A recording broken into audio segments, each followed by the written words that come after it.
When a healthy infant enters the world, his heart pumps more efficiently than it ever will throughout his lifetime. His arteries are soft and flexible. His blood pressure is low. His blood is thin and flows easily. The effects of time, lifestyle, and the environment have not yet begun to take their toll. Like water flowing in a gentle brook, an infant's blood streams smoothly and with little effort through his arteries with each heartbeat. The arteries expand and easily absorb the contractile force of the heart, which keeps the blood moving forward in a laminar flow. But time is not kind to the arterial system. As the years pass, the child grows taller. His blood pressure must rise to produce the larger, erect body of an adult. As he eats animal fats and is exposed to environmental stresses, his blood gets thicker. As a result, his heart must work ever harder. Like a steam heating system, the circulatory system is a closed system. The arteries must absorb all of the stress from the laboring heart. A vicious cycle begins. As the heart works harder, arteries in certain regions of the system are overstretched, almost to the point of rupture. The most vulnerable arteries are those located near the heart.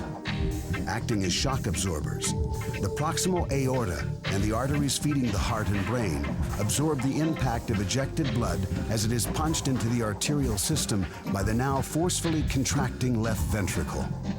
These arteries begin to be stretched to their limits. Arteries in the lower extremities also become overstretched, but for a different reason. The pull of gravity on the blood in the legs of a person standing upright adds to the already increased pressure in the arterial system. To protect themselves from further stretching and possible rupture, the arteries in these vulnerable regions begin to thicken, stiffen, and harden. In other words, they adapt. As the arteries get tougher, they become less compliant, drastically changing how the blood flows through these regions.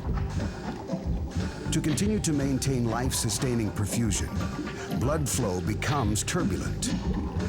Turbulent flow sets the stage for the initiating event that causes atherosclerosis. With turbulent flow, eddies form at the arterial bifurcations, changing direction with each contraction of the heart. The back and forth flow of the blood is abrasive, like sandpaper.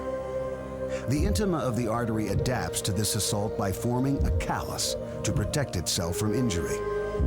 At the same time, the blood flow dividers at arterial bifurcations are subjected to yet another type of injury. This is high shear stress, which occurs with every heartbeat, only at the peak of systole. These high-velocity bursts pound on the intimal surface of the flow divider, wearing it away.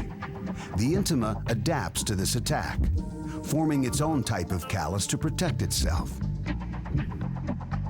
Think of these calluses as the normal physiologic response of the intima to mechanical injury.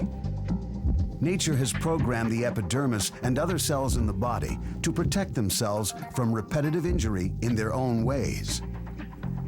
The arterial system is no exception. These calluses eventually develop into what medical science calls early atherosclerotic plaque.